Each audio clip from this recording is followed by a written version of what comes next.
Direto ao assunto, com José Neumann e Pinto. O nosso indicado, não para ministro, mas para comentar aqui os assuntos. Bom dia, Neumann. Bom dia. Tá indicado, hein? A diferença é que eu não tenho que passar pela Comissão de Constituição e Justiça. Não vai precisar, já está aprovado. Não, estaria aprovado se fosse até aqui vigia antes, que eu sou amigo pessoal do Zé Maranhão, era o presidente. Ah, sei. Tá agora não diga a mesma coisa. Sabe ainda. Bom dia, Raíssen Abac. Bom dia, Alessandra Romano. Bom dia, Almirante Nelson. Bom dia, Ana Paula Niederauer. Como é que é? Por favor. Niederauer.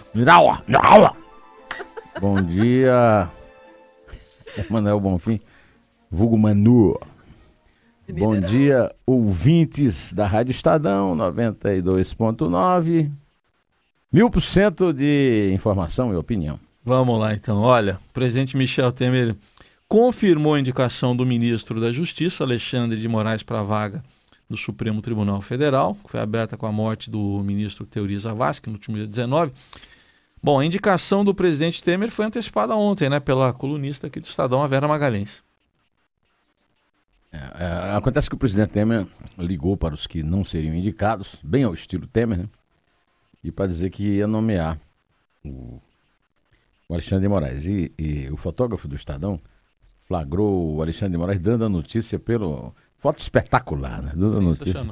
Agora, aquilo é o que se chama realmente o fim da privacidade. É. Ninguém mais no mundo com as lentes de máquina fotográfica tem privacidade, né? E lembrou uma do... Era uma imagem, né? Acho que do SBT. Era do SBT. O Vacareza falando com o Cabral, era isso? Sérgio Cabral? Não me lembro mais quem era, mas era o Vacareza, o personagem. Eu quero que se dane essa privacidade aí, porque eu acho que quando o homem público assume essa função de homem público, com todas as vantagens que tem, incluindo prerrogativa de foro, o homem público assume que não tem mais vida privada, a vida dele é pública. É o caso do Alexandre de Moraes. Há muito tempo que ele abraçou a vida pública, agora aguenta as consequências com a perda da privacidade. O Raíssen é uma pessoa muito... Vou usar uma palavra que eu não usava faz tempo, viu, Alessandra? Sardônico. Opa! Depois você... Né? Essa eu tirei do fundo do baú. O Raíssen vai gostar disso que eu vou falar, mas muita gente não vai. Agora o que vai ter de gente dizendo que é isso mesmo, né? Michel Temer nomeou um advogado para ele no STF, tá certo? Vamos falar as coisas verdadeiras, não vamos esconder, já que a gente promete, vamos falar. Ele nomeou alguém que advogasse para ele dentro do Supremo. Só que, como o Raíssen já avisou aqui de manhã, eu tenho a impressão que o Temer já acordou e está ouvindo a gente, né? Lá pelo aplicativo, no Palácio do Jaburu, que ele ainda não mudou, né, para Alvorada, né? Ou já mudou? Bom, ele foi avisado que com a PEC da Bengala, o Moraes vai passar 27 anos nesse cargo vitalício. Então, caberá a ele agir de forma que lhe garanta um bom lugar na história, sendo imparcial como se espera de um ministro do Supremo Tribunal Federal, num momento difícil e histórico como este, de grande crise no Brasil. Ou se será um amigo leal e fiel dos velhos tempos. De qualquer maneira, antes que ele faça essa escolha, e nós vamos acompanhar se essa escolha foi feita ou não, na ação dele, nos votos que ele der, e não nas entrevistas, ele já está dando 2 bons sinais. Eu já soube aí na calada, né? Sim. Que ele não se dá com o fatiador de Constituição, né? O senhor Ricardo Lewandowski. Que, aliás, é colega dele lá na Faculdade de Direito da USP, né? Nem com o Dias Toffoli, aquele que nunca passou num concurso para juiz e é juiz do Supremo, graças à suprema sabedoria do filósofo Lula de Caetés. E já se posicionou publicamente a favor da prisão depois da segunda instância. Quero ver se ele confirma isso, porque esta sim será uma contribuição histórica e o seu voto será decisivo, porque os outros ministros estarão empatados de 5-5. Ele é o 6º voto, para um lado ou para o outro. Ele que, em entrevistas no passado, aí já se manifestou a favor da possibilidade de um juiz decretar prisão de alguém que tenha sido condenado no primeiro colegiado, ou seja, na segunda instância, ou seja, nos tribunais regionais federais Se não me engano, são 4 regiões no Brasil. Isso, é. Bom, mas se ele tiver aprovada a indicação no Senado, a nomeação como novo ministro do Supremo Tribunal Federal, aí Alexandre de Moraes será o revisor dos processos relacionados à Operação Lava Jato lá no plenário da Corte, e aí terá o papel de revisar as ações penais que forem julgadas no Pleno, que são especificamente aquelas envolvendo o presidente da República, do Senado, o presidente da Câmara. Bom, ele terá, sim, poder para atrapalhar a Lava Jato, Neumann? Quer dizer, aí é o foro do foro, né? O foro do foro. Esse foro eu acho que tem que ser mantido. O privilégio do foro, do presidente da República, do presidente do Senado, do presidente da Câmara, dos ministros do Supremo, tal, esse foro tem que ser mantido, embora isso não significa necessariamente impunidade, né?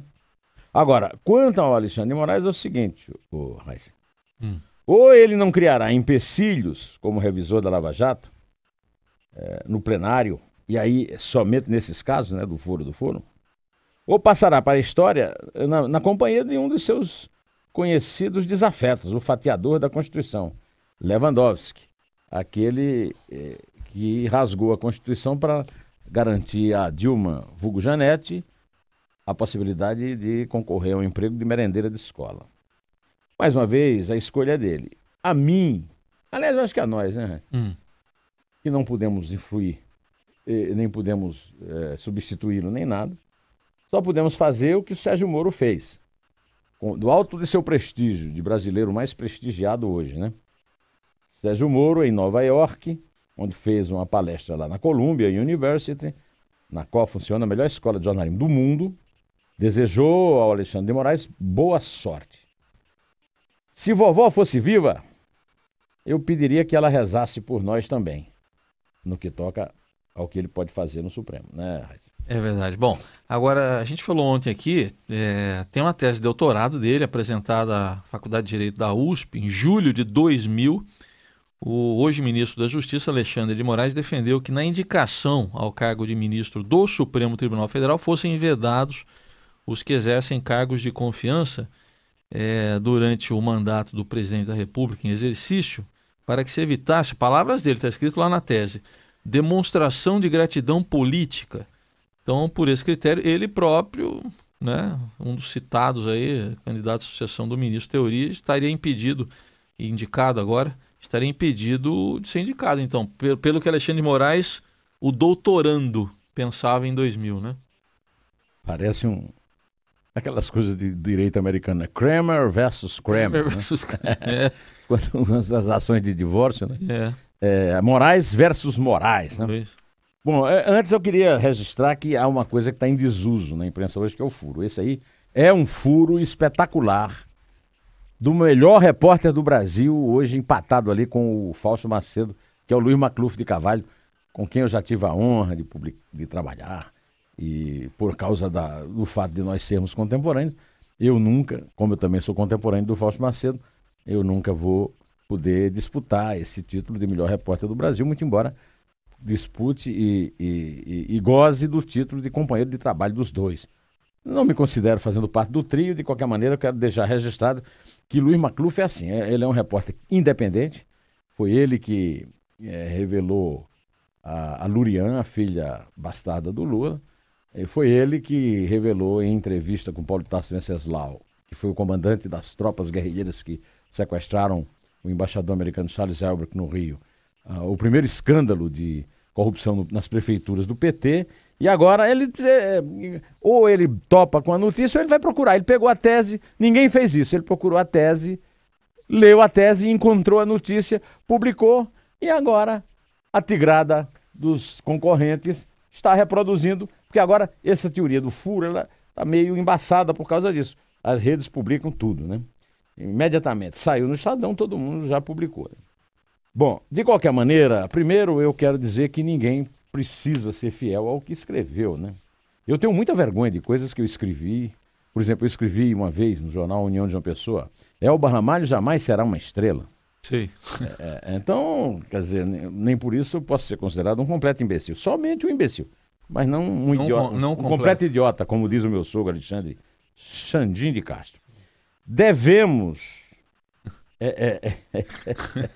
O Plano Real, a maior revolução social da história do Brasil ao esqueçam o que eu escrevi. Se Fernando Henrique Cardoso tivesse sido fiel ao que ele escreveu como professor, o Plano Real jamais seria tentado, né?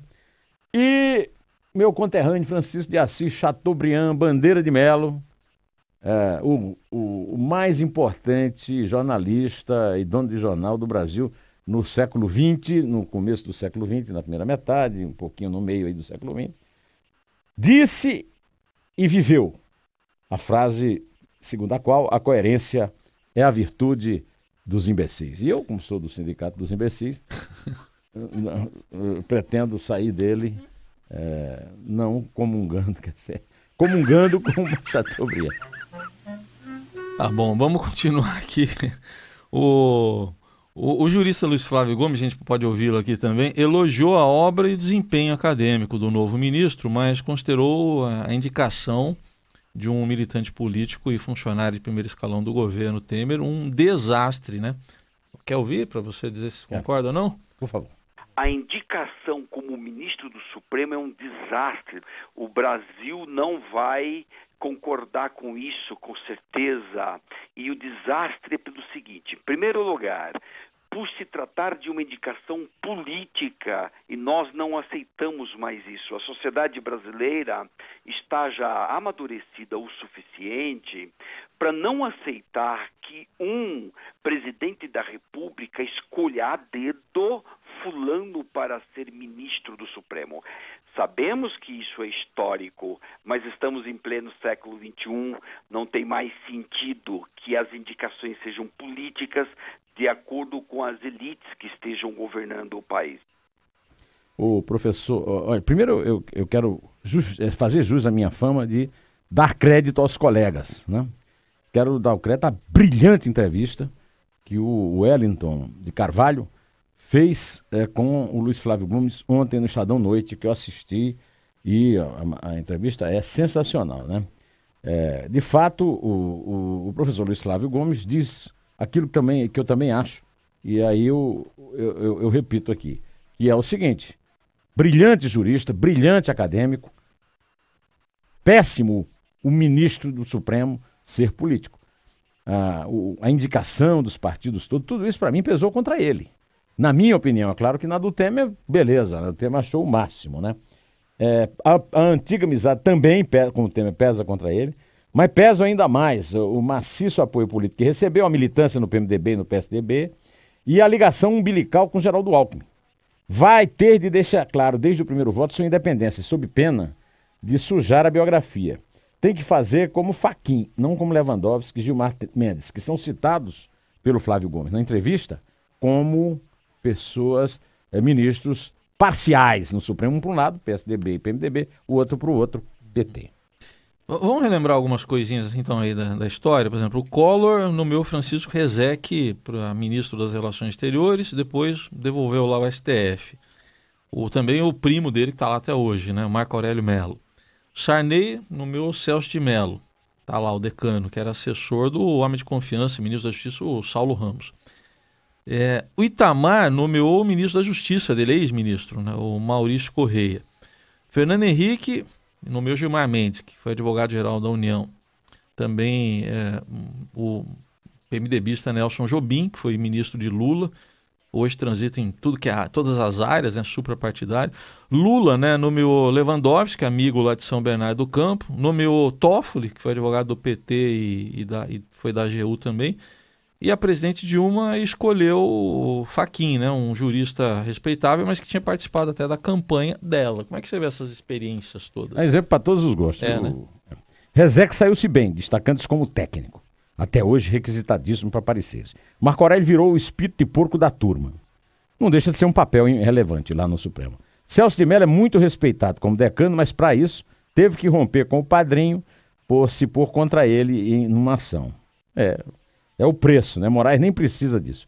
Basta garantir a Lava Jato e não agir explicitamente em favor do chefe Temer, que vai passar a ser ex-chefe, né? Porque aí o chefe vamos ser nós. Maurício Correia virou uma figura folclórica.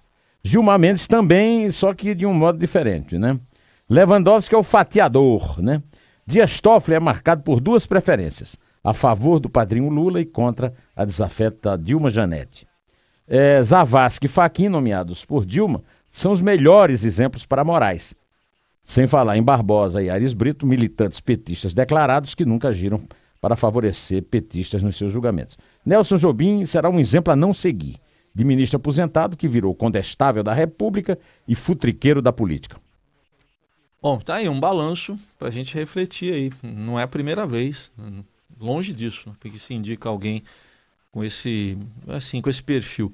O Temer, de qualquer maneira, exerceu a escolha de Temer, citando aquele famoso romance de William Styron, A Escolha de Sofia, né? Sofia. Ele não deixou de se arriscar. A Sofia escolhe entre duas filhas a que vai morrer. O Terrível, Temer escolheu entre o poder político e o poder das massas na rua. Vamos ver se ele fez a escolha certa. Ele tem o apoio do Congresso, mas se afasta cada vez mais da popularidade. Mas como será que o presidente deve ter dito? Ele indicá-lo-ei? Indicá-lo-ei, porque é uma mesóclise. Isso, ele gosta. Uma mesóclise correta. E não poderia falar, por exemplo, indicarei-o. Não existe essa forma. Existe. Mas poderia usar também a próclise. O indicarei. Mas ele preferiu, eu também preferiria. Eu não vou brigar com ele por causa disso. Indicá-lo-ei. Tá bom. Indicá-lo-ei ministro da Justiça. Quem será o futuro? Quero fazer uma justiça. Já falar daqui por exemplo, fala-se muito do filo porque quilo do Jânio. Do Jânio. Não é verdade que o Jânio falou isso? Apesar do Jânio cometer erros de português, esse erro ele não cometeu. Filo porque o quis. Isso, tá aí. É ótimo esse esclarecimento.